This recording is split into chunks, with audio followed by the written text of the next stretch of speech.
오늘 말씀 제목은 따라서 해보죠. 시작. 그대는 더 이상 너가 아니다. 이게 주와 객이 있잖아요. 나와 너, 그죠? 근데 내가 주체가 됐을 때는 이 사람이 객체가 되잖아요, 그죠? 그래서 내가 사랑한다 그럴 때 사랑하는 사람이 있고 사랑의 대상이 있어요, 그죠? 근데 이게 본질적으로 사랑이 아니라는 거예요. 기독교적인, 그러니까 하나님께서 말씀하시는 참된 사랑의 본질은 이미 주와 객이 따로 있는 한 불가능하다, 그겁니다. 불가능하다. 그래서 오늘 그런 사랑의 본질에 대해서, 그죠? 일체를 이루는 거예요, 일체.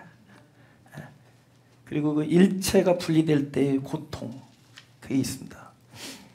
그래서 다시 일체를 이룰 때의 안식과 평화, 그리고 모든 우리 소위 말하는 생명적이고 영적인 영역은 이곳에 있어요.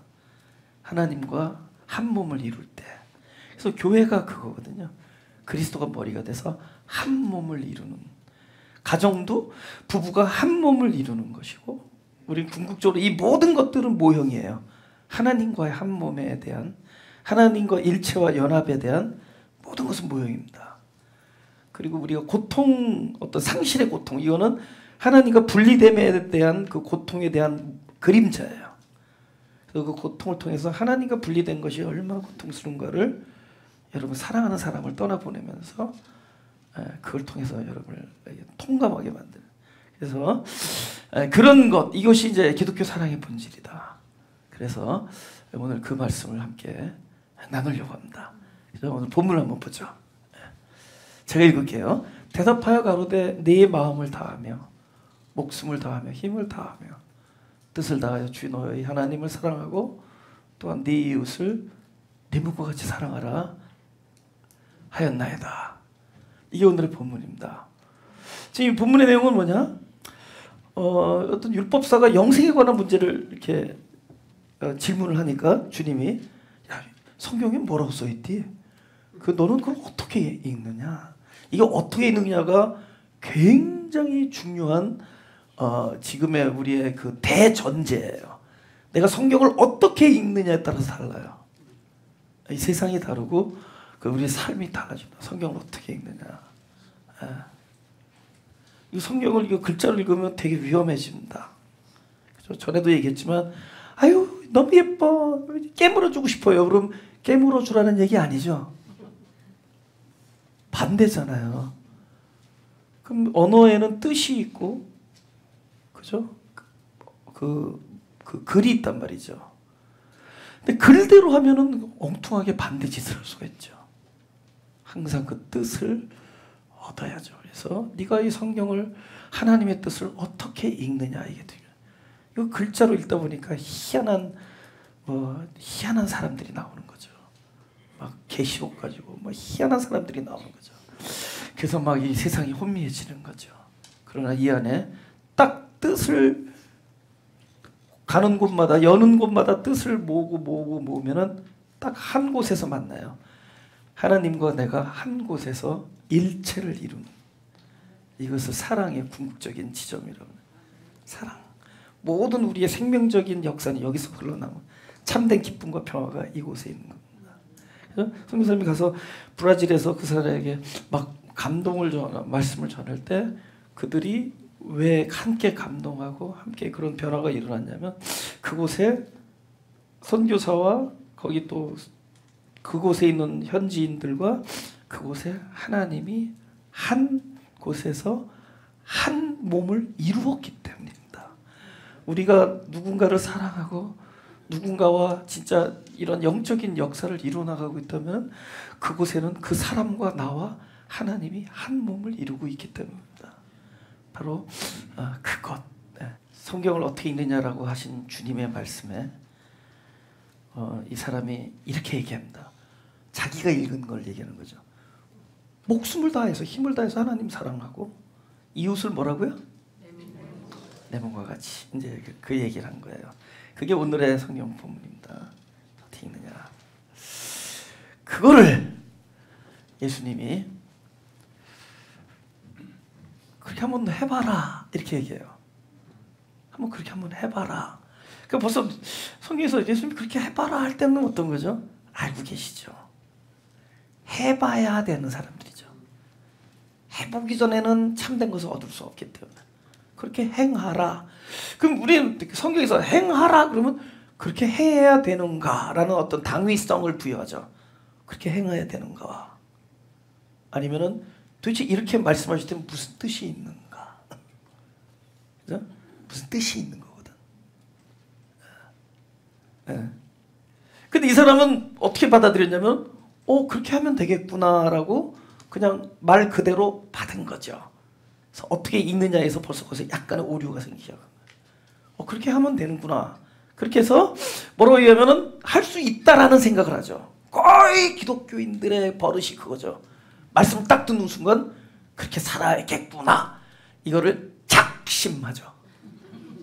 근데 곧 작살나죠. 작심하는데 그렇게 살 수 있다라고 생각하기 때문이에요. 그러니까 이 순간에 뭐가 나오냐면 그러면은 내가 내 몸같이 살아갈 이웃이 누굽니까? 이렇게 물어보는 거죠. 그래서 그것에 대한 주님의 반응, 이것이 오늘의 말씀의 어떤 줄거리입니다. 일단 천지 창조를 말씀드리겠습니다. 창세기 1장 1절에서 2절입니다. 태초에 하나님이 천지를 창조하시니라. 땅이 혼돈하고 공허하며 흑암이 깊음 위에 있고 하나님의 신은 수면에 운행하시니라. 제가 이 예를 여러 번 들었는데 저 똑같은 예 든다고 자꾸만 그 안에 있는 뜻을 좀 얻어야 됩니다. 여러분 이게 제가 밥을 많이 먹으면 이렇게 아니 살이 많이 쪄서 이제 배가 많이 나왔다고 치죠, 그죠? 배가 많이 나왔어요. 네, 그러면은 여러분이 이 세상에 더 많은 장소를 사용하고 있는 거죠. 그럼 렌트비를 좀 더 내야 된다고. 왜냐면 이 세상에 스페이스를 더 많이 쓰는 거잖아요. 그죠? 근데 그러니까 결국 내가 이걸 쓰고 있는 거야. 이 자리에. 이걸 아무도 침범할 수가 없잖아요. 그런데 어느 날 내가 안 되겠다. 내가 좀 먹는 양을 줄이고 운동을 하고 그래서 이 배를 좀 줄이겠다. 그래서 이만큼 배를 쑥 들어가게 했어요. 그러면은 원래 나 때문에 아무도 침범할 수 없었던 이 스페이스가 내가 배를 쑥 집어넣음으로 말미암아 살이 빠짐을, 이건 뭐예요? 엄청난 포기, 희생 결과예요. 나를 내려놓고 비우는 거죠, 그죠? 그 다음에 먹고 싶은 욕망을 줄이고, 그러니까 자기를 포기하는 거예요. 내려놓고 자기를 포기하고 비우죠.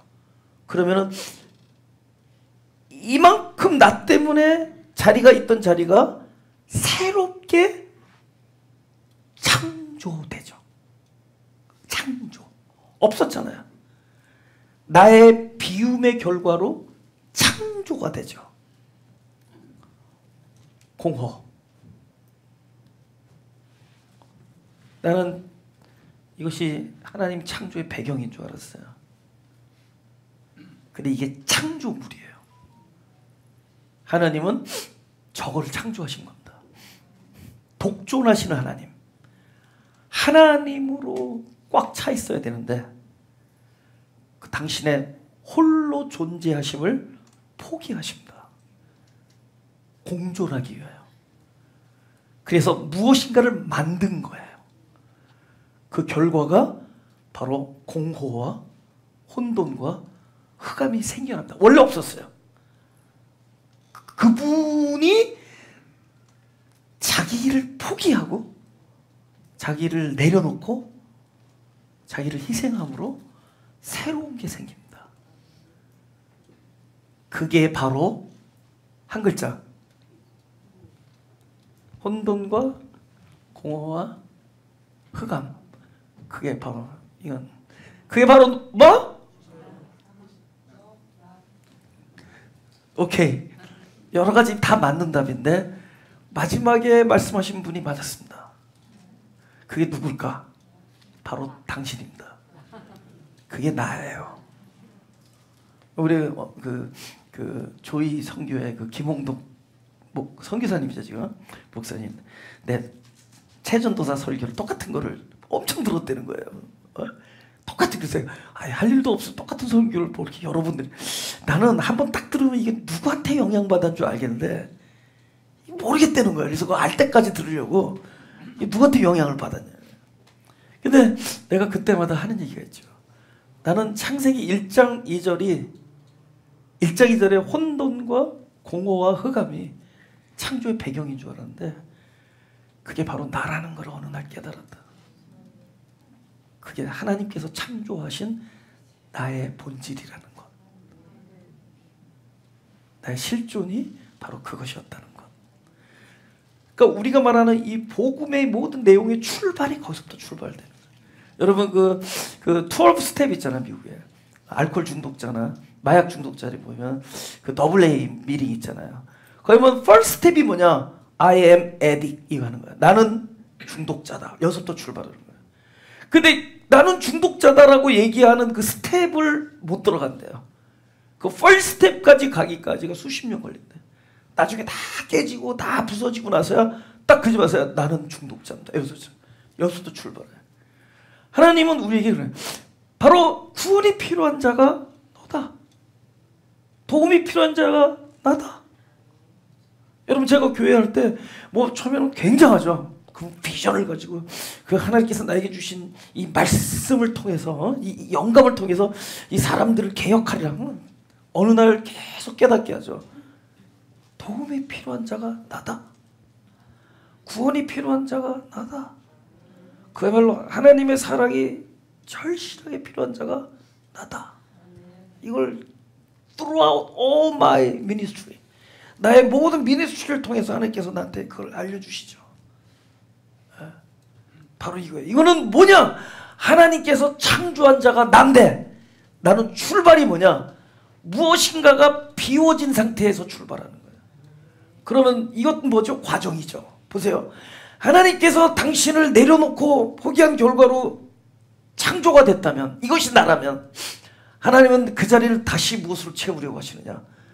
당신이 빼버렸던 것을 다시 채움으로 완성해 나가는 거예요. 이게 프로세스예요. 예? 비우시고 창조하시고 그곳에 채우시고. 이제 아시겠어요? 이 과정이 사랑이에요. 하나님 자신을 바로 나의 비어있음에 부어주시는 거. 나의 완벽한 결핍. 그죠? 레크하다죠. 나의 결핍이라는 이 실존에 바로 하나님 자신을 채우는 일. 이것이 하나님의 사역이고 사랑인 거죠. 이거예요. 그러면 거기서 채움이 더해 갈수록 무엇이 더 커지죠? 우리 소위 말하는 영적인 살이 커지는 거예요. 영적인 공간이 커지고. 왜냐면 그곳에는 신의 성품이 좌우하니까. 지금은 레크하잖아요. 비어있잖아요. 결핍. 여기 뭐냐? 우리의 실존이 기승을 부리는 겁니다. 그죠? 이거는 어떻게 하면 내가 생존할까? 어떻게 하면 내가 인정받을까? 어떻게 하면 내 기분이 좋아질까? What do I want? 내가 무엇을 원하는가? 내가 무슨 소리를 듣기를 원하는가? 어떻게 하면 내가 저 꼭대기에 있는가? 어떻게 하면 내가 기분 좋을까? 전부 이거는 자기중심의 것, survive. 그래서 상대방을 누르고 내가 올라가고. 이런 생존의 영역에서 우리는 허둥거리죠. 점점 이곳이 하나님의 성품으로 채워지면은 이제 여기는 생명이라는 영역으로 옮겨가요. 그 생명 안에서는 거기서는 아름다운 희생과 사랑과 용납과 기다림과 참된 기쁨이 그곳에 있죠. 참된 안식이 그곳에 있죠. 그래서 점점 글로 넘어간 여기에 하나님의 사역이 개입이 된다는 거죠. 이게 우리의, 그것이 나의 인생이고 저와 여러분의 인생입니다. 할렐루야. 누가복음 10장 29절을 좀 보겠습니다. 이 사람이 자기를 옳게 보이려고 예수께 여짜오되 내 이웃이 누굽니까? 그럼 봐요. 이 사람은 어떤 입장에서 물어보느냐? 이웃을 내 몸같이 사랑하라라는 말을 그대로 읽어왔어요. 그러니까 이 사람은 어떻게 하냐? 이웃을 내 몸과 같이 사랑해야지 라고 물어본 거예요. 거기에 토를 안 달고 의심하지 않았어요. 단지 이 사람이 궁금한 거는 그럼 내가 사랑해야 할 이웃은 누군가야? 근데 이분은 결정적인 데서 미스테이크가 일어나고 있는 거야. 결정적인 건 뭐냐?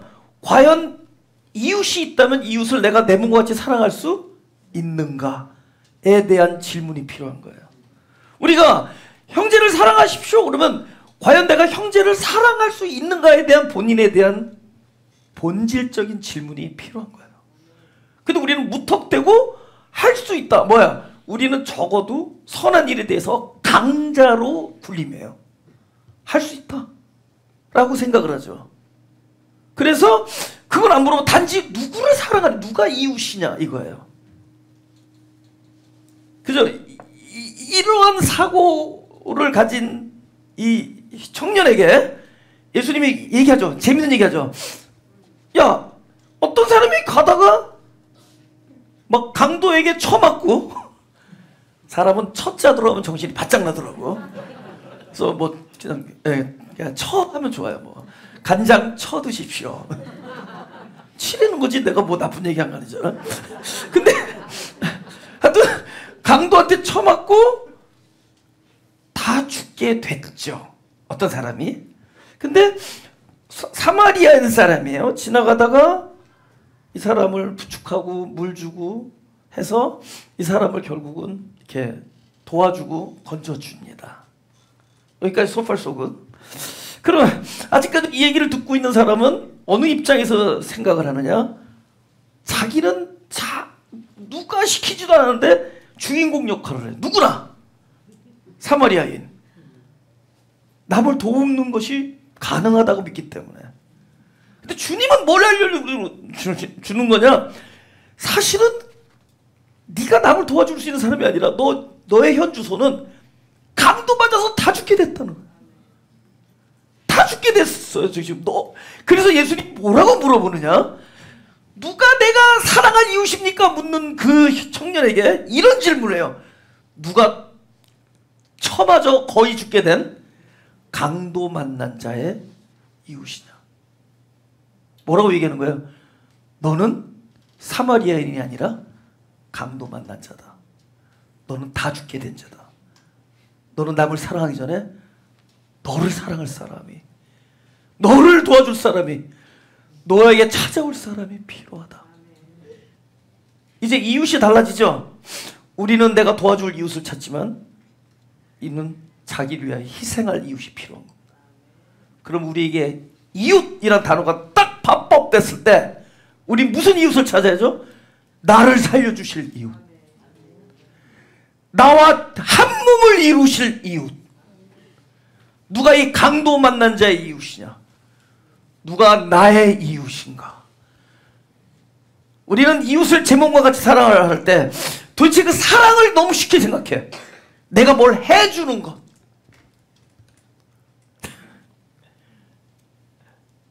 여러분, 사랑이 뭐죠? 성경에서 하나님과 한 몸을 이루는 게 사랑이에요. 누군가에서 무슨 하는 것이 사랑이 아니라 하나님과 한 몸을 이루는 것이 사랑이에요. 그럼 내가 이웃을 이야기할 때는 우리는 강자로 만나는 것이 아니라 가장 연약한 자로서 이웃을 대하는 겁니다. 내 이웃을 마주 대한다는 것은 약자의 자리에서 대하는 거예요. 가장 연약한 자의 자리. 누가 그랬죠? 야곱. 환도뼈 깨져서 더 이상 갈 수가 없을 때, 그때 앞에 계신 그분, 여기서 참된 연합이 일어나죠. 그 결과가 이스라엘. 하나님이죠. 하나님이 안에서 다스리신다, 이 뜻이죠. 가장 약한 자로 만나는 거죠. 38년 동안 꿈쩍달싹 못하는 그 병자에게 찾아오신 예수, 여기서 참된 이웃을 만나는 거죠. 이 본문에서 강도 맞은 자에게 사마리아인이 왔듯이 38년 동안 꼼짝달싹 일어날상 못하는 중풍병자에게 예수님이 찾아오셨듯이 환도뼈가 깨져서 야복강 근처에서 한 발짝도 못 나가는 야곱에게 바로 이름을 주시고 내가 네 안에서 너를 다스리겠다고 하신 그분을 만난 것처럼 우리에게 참된 이웃은 내가 가장 연약할 때 나를 찾아오신 주님, 그분이 이웃입니다. 할렐루야? 그분이 이웃이세요. 그래서 누가복음 18장 13절이 나옵니다. 요 전에 사실 11절 12절에 무슨 얘기 나오냐, 아니요, 놔두세요. 이 전에 사실 두 사람이 기도하러 올라가요. 하나는 바리새인이고 하나는 세리입니다. 바리새인은 이런 얘기를 해요. 나는 일주일에 2번 금식하고 소득의 11조를 드립니다. 그죠? 자기에 대해서는 긍정하죠. 그 다음에 저 사람을 보여, 나는 저 세리와 같지 않습니다. 저 토색 불이 가늠하는 저들과 같지 않습니다. 얘기를 하죠. 그래서 뭐로 나간다 그랬죠? 나의 어떠함으로 하나님 앞에 나가죠. 그죠? 근데 나의 어떠함이 뭐죠? 어떻게 잘하느냐로 나가죠. 강한 자로 나가죠. 적어도 선 앞에서는 내가 할 수 있다로 나가죠. 근데 이 두 번째 세리는 뭐냐면 이렇게 얘기하는 거예요. 자기 존재 자체를 부정하면서 나가죠. 세리는 멀리 서서 감히 눈을 들어 하늘을 우러러 보지도 못하고 다만 가슴을 치며 가로되 하나님이여 불쌍히 여깁시오. 나는 죄인입니다. 그래서 가장 연약한 자로 하나님을 만납니다. 근데 우리가 가장 연약한 자로 하나님을 만날 때 그것을 의라 그래요. 그 자리가 의가 찾아와야 될 자리예요. 우리가 불의함으로 의가 찾아오는 자리가 돼요. 내가 연약함으로 절대적인 자가 찾아오는 자리가 되고, 내가 목이 마르기에 생명수가 필요하고, 내가 배고프기 때문에 생명의 양식이 필요하고, 내가 선하지 않기에 선하신 분이 이곳에 와야 되는 겁니다. 그것이 이웃과의 만남이에요. 참된 이웃. 이 자리를, 이웃을 내 몸과 같이 사랑하라라는 이 일이 여기서지. 그러니까 무엇이다? 제 몸과 같이 사랑할 수 있는 유일한 이웃이 나에게 찾아와서 내가 점령당할 때 그 결과로 우리가 동일한 모습을 지닐 수 있는 거죠. 순서가 그렇게 된다는 겁니다.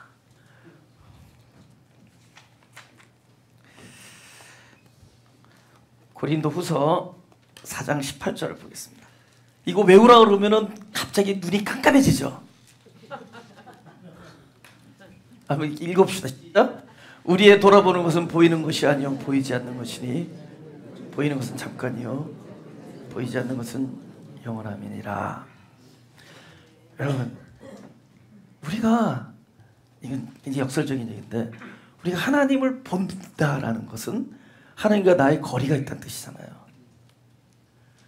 근데 우리가 신앙생활을 하면서 오늘 하나님이 안 보일 때가 있어요.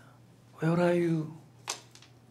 그것은 다른 말로 역설적으로 하나님은 가장 나에게 가까이 와 있다라는 말일 수 있습니다.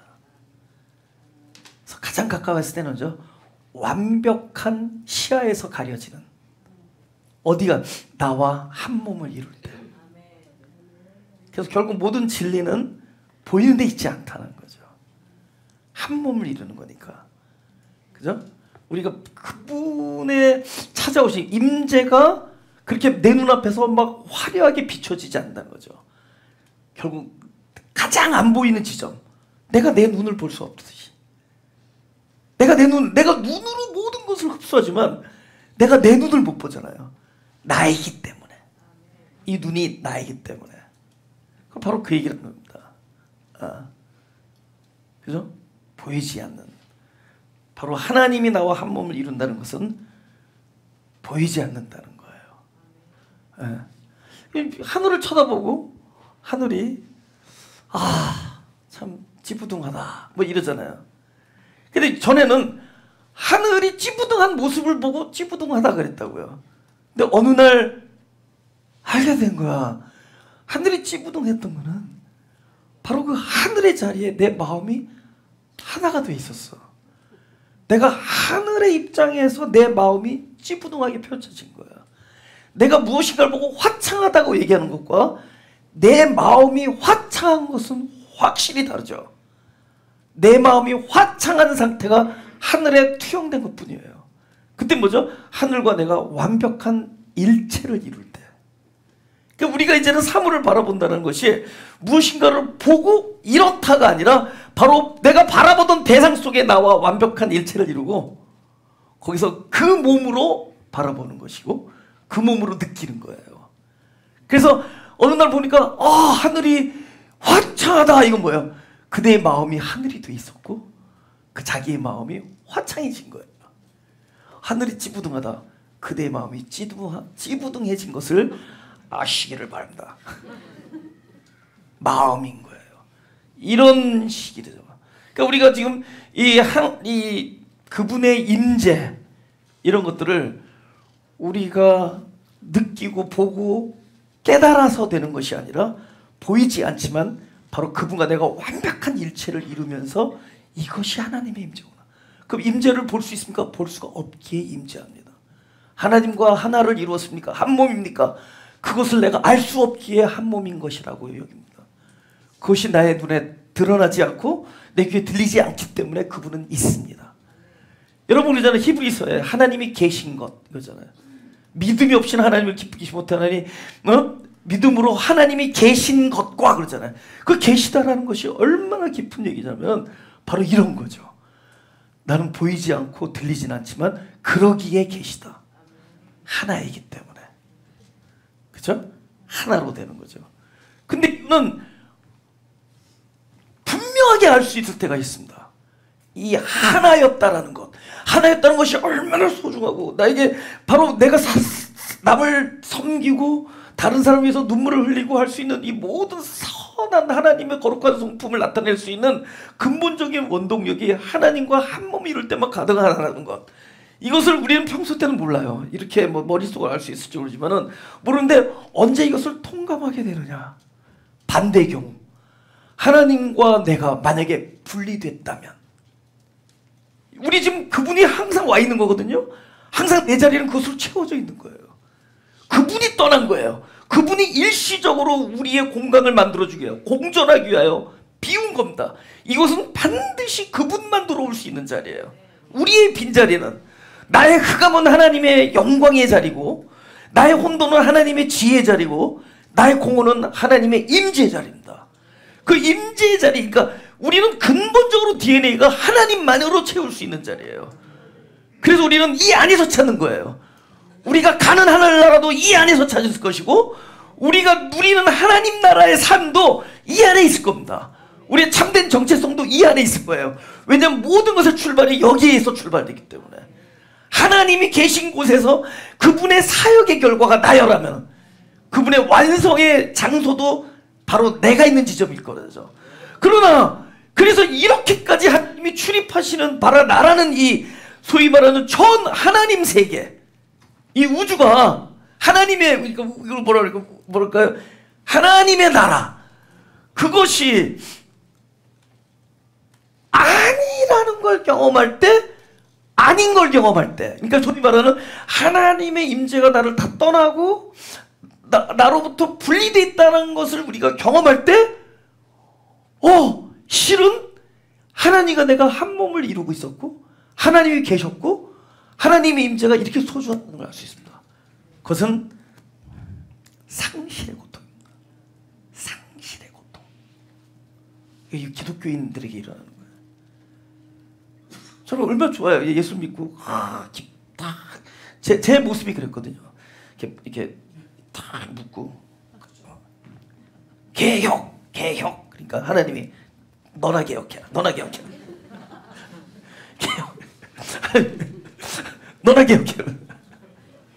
야, 청바지만 입으면 다냐?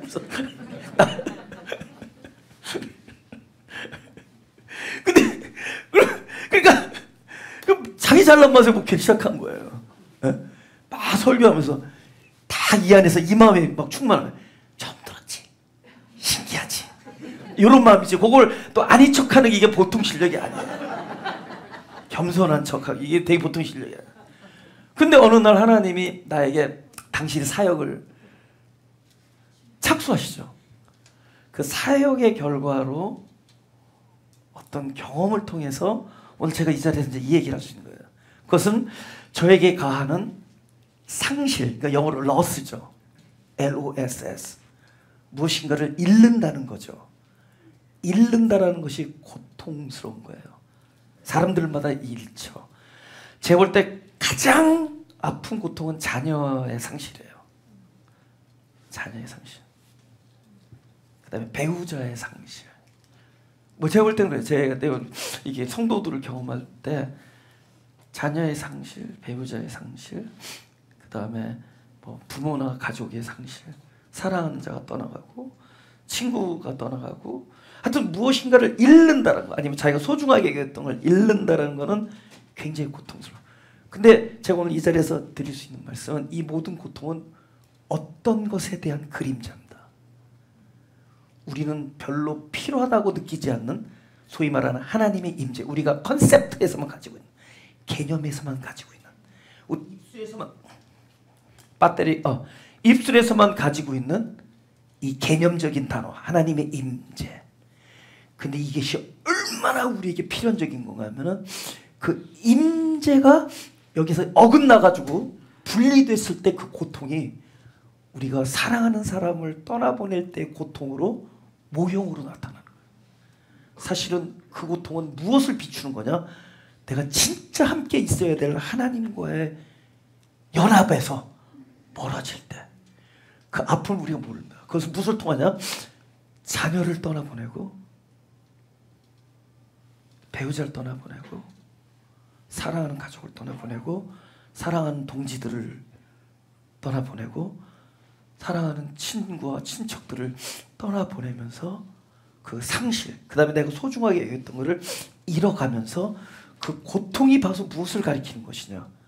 결국 하나님과의 결별. 그래서 여러분 보세요. 어린아이가 일찍 저희가 목회하면서도 많이 뭐 수영장 가서 아이를 잃은 부모님, 젊은 부부가 있었어요. 잠깐 한눈 판 사이에 수영장에서 익사를 해버린 거예요. 잠깐 한눈 사이에. 또 아빠가 아들 데리고 대학생 아빠를 데리고 바닷가에 들어갔다가 나왔는데 아빠는 나왔는데 그저 스킨스쿠버 다이버. 근데 아들은 안 나온 그 아빠. 그죠? 우리 선교사님도 아마존에 갔잖아요. 전화도 안 통하는 곳에.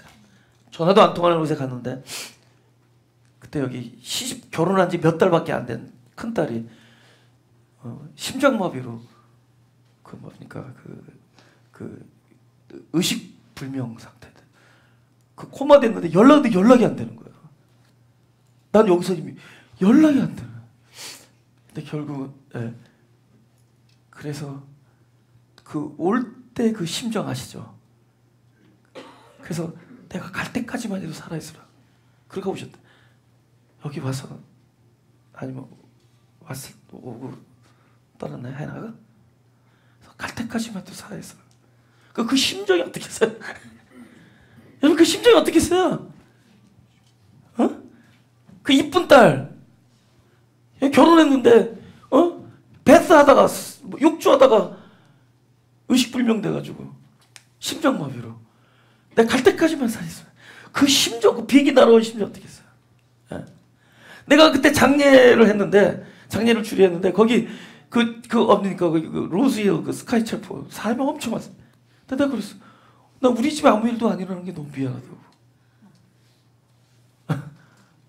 근데 제가 이제 그런 많은 그 부모님들을 보면서 갑자기 업그레이드 돼 있는 거야. 자녀를 떠나보내고 나면은 사람이 뭐 엄청나게 가까이 범접을 못 하겠어요. 그럼 그 힘이 어디에 있었을까? 그런 존재 안에서 경험한 거예요. 존재에서 하나님과의 분리가 어떻다라는 것, 그 고통. 그 고통을 통해서 하나님과의 분리의 아픔을 깨닫고 그 다음에 그 자리는 급속도로 채움이 빨리 일어나는 곳이 돼요. 여러분 고통이 강한 만큼 그 하나님의 채움의 속도가 엄청 빨라요. 한번 아멘 해봅시다. 우리의 고통의 강도가 강할수록 그 그 자리는, 그 비움의 자리는 채움의 역사가 무지 빨리 임한다. 그래서 뭔지는 몰라도 나는 그 상실의 아픔 속에서 그걸 걸어오면서 채움의 역사가 동시에 일어난 거야. 그분이 임재하심. 그러니까 그분의 임재는 딴 데 서 있지 않았어요. 마치 캄캄한 닭이 3번 울 때, 베드로가 모든 것이 깜깜해질 때 그 순간이 빛이 도래. 마치 이런 것처럼 가장 어두움에 빛이 도래하듯이 내가 가장 아픈 고통, 상실의 아픔을 경험하고 있는 그 순간이 오히려 하나님 임재 채움이, 왜냐하면 이 모든 것은 하나님과의 분리의 모형, 그림자예요. 여러분 다 만나요. 사실은 하나님 나라의 큰 그 영혼의 세계에서 보면 이거는 헤어짐이 아니라도 이건 분리가 아니야. 분리를 경험하는 것뿐이지, 분리의 아픔을 느끼는 것뿐이지, 사실은 다 그 지점이 있어요. 있는데 지금 이 순간에 내가 경험하고 있는 이 아픔은 바로 임재가 얼마나 소중하다는 걸 알게 해주는, 이 존재 안에서 깨달음이 일어나는 거예요. 볼 수 없는 이 존재 안에서, 그죠? 그걸 채움의 역사가 일어나요. 그래서 여러분 보면은 아까도 얘기했지만 자녀를 일찍 보낸 부모님들도 보면 그 뭐랄까, 그 어떤 영적인 내공이랄까요? 그게 막 느껴져요. 말을 안 해도 저분은 지금 그런 게 느껴지잖아요. 배우자를 일찍 보내고 그 사람 가까이 할 수 없어요. 그건 우리가 깨달을 수 없는 어떤 체험이 있었기 때문에. 저와 여러분은 지금 많은 것에 상실되어 있습니다. 저도 목회하면서 많은 거 할 수 없이 버렸어요. 저는 칭찬받는 거 되게 좋아하거든요. 근데 칭찬받는 거 이상으로 욕도 많이 먹었습니다. 이건 뭐 내려놓게 하는 거야. 내려놓게 하는 거야. 포기하게 하는 거야. 그리고 그 어떤 내가 붙들고 소중하다고 여기는 것들을 딱 띄워버리는 거야. 그 아픔. 근데 그 아플 때마다 채움이 있대도 아픈 만큼 이 채움은 다른 걸로 채운 게 아니야. 임재. Presence of God. 그분의 임재. 그분 자신을 채우는 거예요. 떠나는 아픔, 떨어지는 아픔, 깨지는 그 아픔은 지금 동시에 채움이 일어나는 일입니다. 하나님이 이걸 통해서 참된 사랑, 참된 이웃사랑, 그것은 하나님이 내 몸을 이루어 주시는 거예요. 하나님이 나의 이 자리에 오셔서 채워주시는 것, 그것이 참된 이웃사랑입니다. 그러면 누구의 얘기죠? 이 모든 이 사랑이라는 이 대전제는 우리에게 주문하거나 강요하는 게 아니에요. 하나님 사역을 널리 퍼뜨리는 겁니다. 하나님이 말씀하신 사랑의 몫은 내가 아니에요. 하나님이 나와 한 몸을 이루는 하나님의 일입니다. 이 사랑은 결국 그분이 어떻게 나에게 하시느냐, 이것이 초유의 관건입니다. 이것이에요. 하나님이 나에게 찾아오시는 것. 나는 찬양하리라. 찬양이죠. 가슴에서. 나는 찬양하리라. 나는 찬양하리라.